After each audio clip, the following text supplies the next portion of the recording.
Michael, you filed paperwork to run. You did a write-in campaign last time. Just tell me why you wanted to run for Congress. There's a lot of people in the race. Well, I believe that if I get to Washington, I'm someone who's capable of delivering for the American people and Rhode Islanders, and I believe the sooner I get to Washington, the sooner I can deliver for Americans. And yeah. What kind of experience do you have that people should bank on that you're qualified for this job? Well, I've been an activist for a very long time. I've spoken to a lot of Americans and a lot of Rhode Islanders over the years, and I've supported a lot of causes like seatbelt laws and creating affordable housing. And I've got a lot of experience, communicating with Americans and figuring out what really can be done for America through Congress. So I've been considering what kind of congressional legislation could be passed through Congress for a very long time. What are some of your key issues that you want to highlight? I'm really interested in helping the homeless, helping healthcare staff and small businesses, fixing the prison system and foster care system, reforming immigration to make the border safe and create new citizens, lowering the cost of living and counteracting inflation, and I'm pro-choice. So on abortion rights, would you support any restrictions on abortion? I want to codify Roe versus Wade in Washington. I attended a Supreme Court hearing about Roe versus Wade when I was a young child, and since then I've been very active speaking to a lot of Americans about abortion. And I've learned it's really about reproductive health and being able to try again. On assault weapons, do you support an assault weapons ban?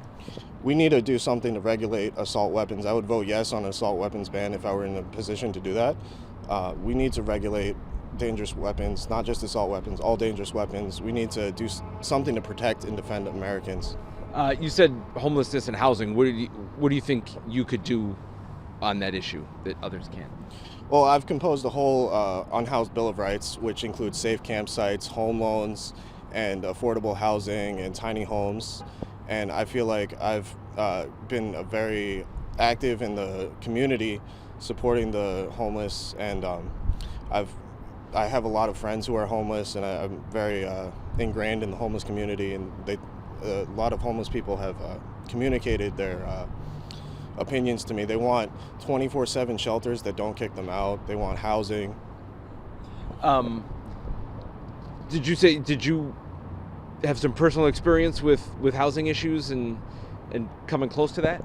Yes, at home I'm facing a lot of housing and utility debt, and that's really insurmountable when my mom's trying to retire at the same time. So it's really difficult, keeping the house maintained and trying to find work and contribute. You said you went to Hope High School. Yes. You attended classes at RISD. You didn't graduate from there, and then you took an audio engineering program at CCRI. You said you just kind of bounced around in the time since then in terms of work experience? I've tried welding and fabricating, but I have food allergies, so that really is a inhibitor to getting on the shop floor and working at a normal pace. So food allergies aren't considered a disability at this time. Okay. So I guess the thing is, you said you're an activist. Yes. Are there organizations you've been a part of, or? I've been working with the Poor People's Campaign, DARE-RI, the Coalition for the Homeless, and Hope Outreach Center, and a lot of activists. I've been I've been corresponding with McKee. We worked to create the Armory Warming Center, and now we're he's restoring the hotel voucher program, which is something that I've wrote in support of, and McKee really just wants me to report back to him as much as possible to get as much done for the homeless as possible. So people may see this and say, okay, there's other people who've been elected to political office before, or at least have some kind of more experience. What do you say to people who will see this and be like, I just don't think he has the experience for this? I think that they should elect me instead of career politicians, because I really have a drive to make change, and I really have the experience of, corresponding with Americans and Rhode Islanders about what should be done for these issues in Washington, and that really gives me an advantage And I think that I'll be able to make clear-cut legislation with the right wording that actually delivers for Americans, because I really consider how legislation impacts people on the grounds. And I have a lot of experience supporting all of those causes. You're wearing a pin that says "End Wars." Yes.